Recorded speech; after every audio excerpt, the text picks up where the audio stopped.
How to set up hotspot on Verizon app. Open the My Verizon app on your phone and sign in with your Verizon account.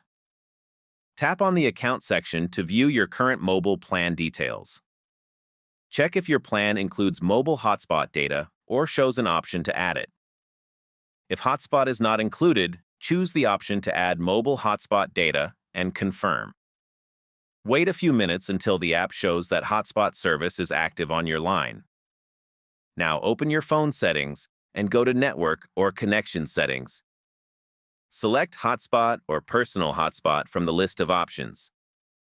Turn on the mobile hotspot switch to activate it.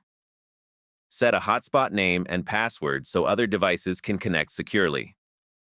Connect your other device using the hotspot name and password and start using internet. Thank you for watching.